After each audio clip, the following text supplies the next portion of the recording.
రాష్ట్ర ప్రభుత్వం అసెంబ్లీ పెడుతుందని తెలియగానే అనేక వర్గాల ప్రజలు ప్రతిపక్షంగా మా దగ్గరికి వస్తున్నారు, అనేక రకాల విజ్ఞప్తులు చేస్తున్నారు. అసెంబ్లీలో మా సమస్యలు లేవనెత్తండి, ప్రభుత్వం మాకు ఇచ్చిన హామీల విషయంలో నిలదీయండి,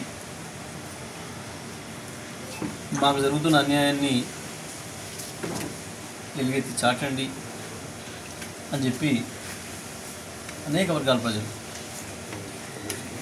ఉద్యోగస్తులు మమ్మల్ని ప్రభుత్వం ఎట్లా మోసం చేసిందో చెప్పండి శాసనసభలో అని చెప్పి వారు అడుగుతున్నారు. నిరుద్యోగ యువత ఎట్టి పరిస్థితుల్లో ప్రభుత్వాన్ని నిలదీయాలి, మాకు వెంటనే జాబ్ క్యాలెండర్ ప్రకటించినట్టు చేయాలి, కాంగ్రెస్ పార్టీ హైదరాబాద్ డిక్లరేషన్ ఏదైతే ఇచ్చిందో వెంటనే సంవత్సరంలోపే 2 లక్షల ఉద్యోగాలు ఇస్తామని, అప్పటి వరకు అర్హులైన నిరుద్యోగులందరికీ 4,000 రూపాయల నిరుద్యోగ వృత్తి ఇస్తామని చెప్పి ఏదైతే మాట ఇచ్చిందో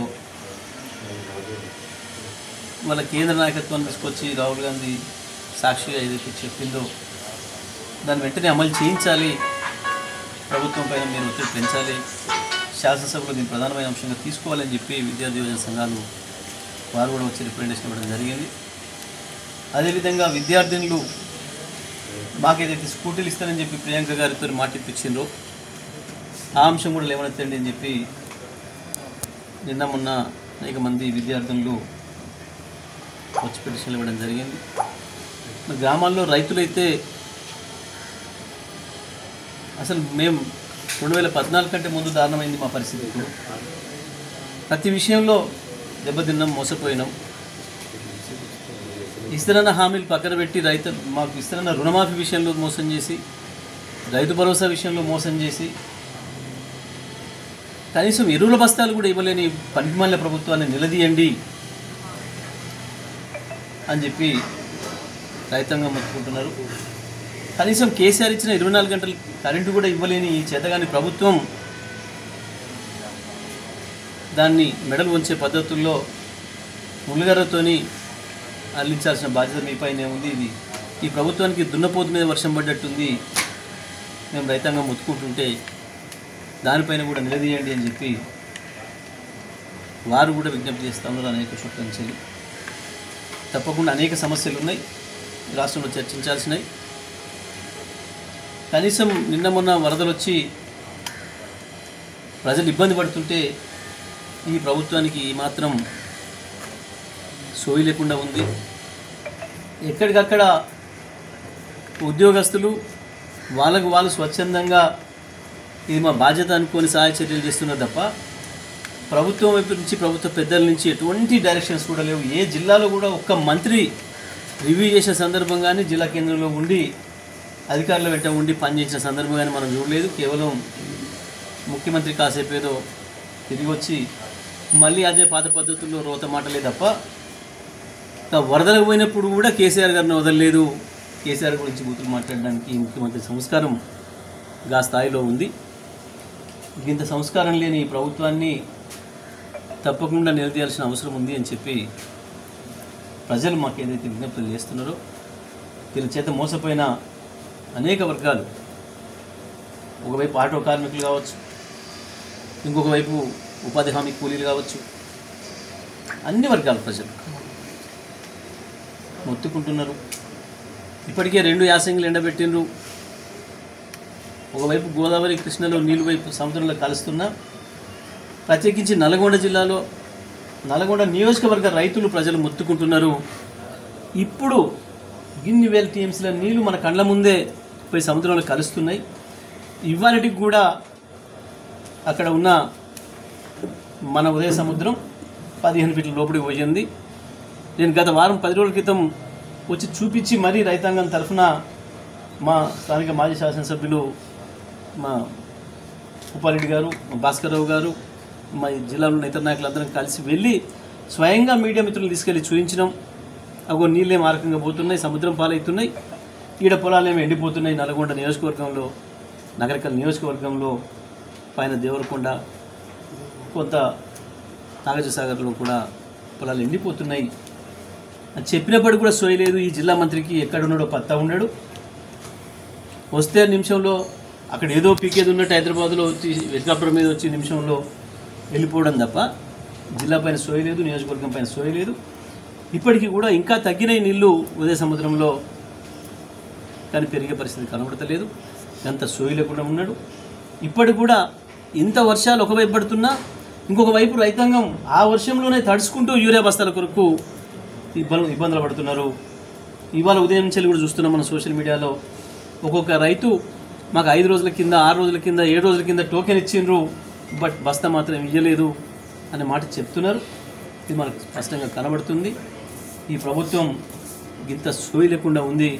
తప్పకుండా ఈ ప్రభుత్వాన్ని నిలదీస్తాం. ఈ అన్ని సమస్యలు చర్చించేంత వరకు కూడా తప్పకుండా శాసనసభను నడిపించాలని చెప్పి కూడా మేము డిమాండ్ చేస్తున్నాం ప్రభుత్వాన్ని. ఎట్టి పరిస్థితుల్లో అన్ని సమస్యలను కూడా ప్రభుత్వం దృష్టికి తీసుకొస్తాం. ప్రభుత్వాన్ని నిలబెట్టే ప్రయత్నం చేస్తాం. శాసనసభ సాక్షిగా ప్రజల తరఫున కొట్లాడతాం. కాంగ్రెస్ పార్టీ తన మోసం బయటపడిందని, దాంట్లో నుంచి ప్రజల్ని మరొకసారి మోసం చేయడానికి, బీసీ ప్రజానికాన్ని మోసం చేయడానికి ప్రయత్నం చేస్తూ ఉంది. ఒక డ్రామాలు వేస్తుంది. వాస్తవానికి హైకోర్టు 3 నెలల సమయం ఇచ్చింది నిజమే, కానీ 2 నెలలేమో నిద్రపోయి ఇవాళ ఒక దిక్కు వర్షాలు పడుతుంటే ప్రజల ఆస్తులు ప్రాణాలు వరదలు కొట్టుకపోతుంటే సోయి లేకుండా ఎన్నికల కమిషన్ కూడా ఒక అర్ధరహితమైన పద్ధతిలో పనిచేస్తుంది. నిన్న సాయంత్రం ఏమో ఓటర్ లిస్టులను మేము బహిరంగంగా పెట్టినామని మాట్లాడుతున్నాం. వాస్తవానికి రాజకీయ పార్టీలకు ఇవ్వాలి, వాళ్ళ విధి అది. మేము పెట్టినామని చెప్పి ఇవాళ జిల్లాలో మీటింగ్లు అని చెప్పి, రేపు పొద్దున మండలాల్లో మీటింగ్లు అని చెప్పి, ఓటర్ లిస్టులలో అనేక అవకతవకలు ఉన్నాయి.